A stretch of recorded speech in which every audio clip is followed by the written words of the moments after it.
Everyone, नमस्ते। हजुरहरूलाई प्रियाको किचनमा स्वागत छ। आज मैले हजुरहरूको लागि भोजमा बनाइने अचारको रेसिपी लिएर आएको छु, जुन चाहिँ प्राय गरी भोजनमा बन्छ र नेवारी भोजनमा चाहिँ यो विशेष बन्छ। अब बनाउन सुरु गर्नु है। हजुरहरूले मेरो च्यानललाई सब्सक्राइब गर्नुभएको छैन भने प्लिज सब्सक्राइब गरिदिनु होला है। साथसाथै लाइक कमेन्ट पनि गर्न नबिर्सिनु होला र बेल आइकनलाई पनि दाब्नुहोस् होला है। मैले अचार बनाउनको लागि एउटा बाउल राखेको छु। अचारको लागि मैले काँक्रोलाई यसरी लामो लामो गरेर काटेर राखेको छु, पातलो गरेर काटेको छु। त्यस्तै गरेर गाजर पनि यसरी लामो लामो पातलो गरेर काटेर राखेको छु। र यसको लागि मैले आलु उसिनेर लिएको छु, सानो केराउ लिएको छु र हरियो केराउ लिएको छु। यो दुईटै केराउ हुनुपर्छ भन्ने पनि छैन, यो सानो केराउ मात्रै राखेको पनि मिठो हुन्छ। तर मैले चाहिँ यसमा अलिकति हरियो केराउ पनि मिसाइदिन लागेको हो। अब बनाउन सुरु गर्नु है। काँक्रो राख्नु बोलमा,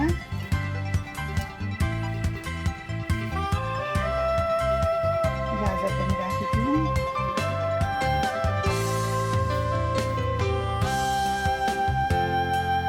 अब आलु पनि राखिदिउँ,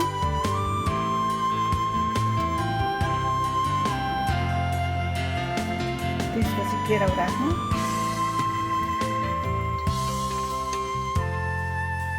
त्यस्तै गरेर मैले कागती पनि निचोरेर राखेको छु। अब आफूले कतिको चटक्क अमिलो खाने हो त्यो अनुसारले राखौँ।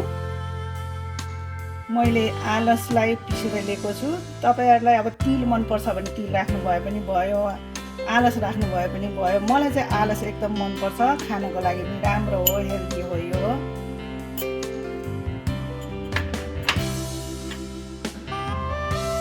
त्यसपछि मैले यो टिम्बुरको छोप लिएको छु।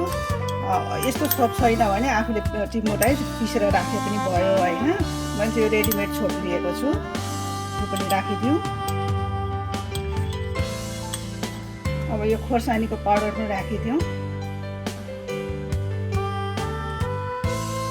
आफ्नो स्वाद अनुसारको नुन राखौँ।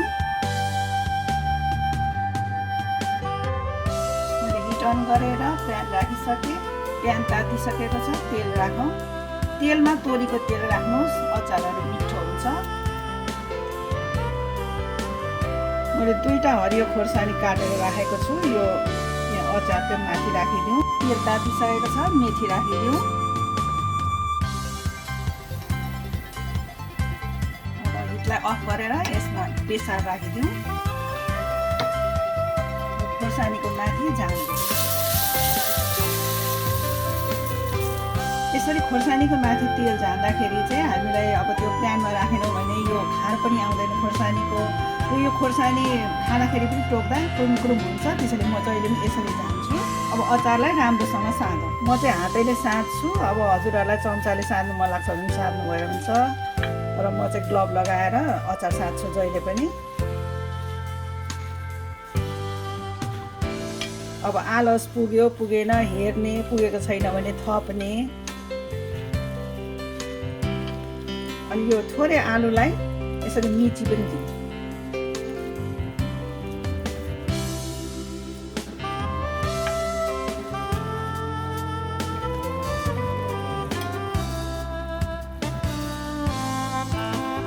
कस्तो यम्मी यम्मी एकदम भोजमा खाने अचार तयार हुन लाग्यो। अब एकदमै थोरै पानी राखेर यसलाई फेरि सार्नुपर्छ।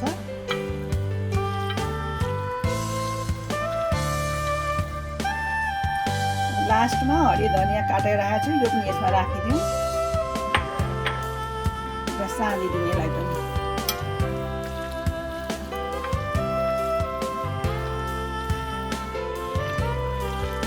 हजुरहरूले पनि दसैँमा यस्तै गरेर अचार बनाएर खानु होला है।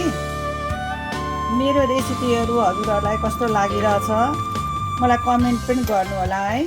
हजुरहरूले मेरो रेसिपी हेरिदिनु भएकोमा हजुरहरूलाई धेरै धेरै धन्यवाद छ। फेरि अर्को रेसिपी लिएर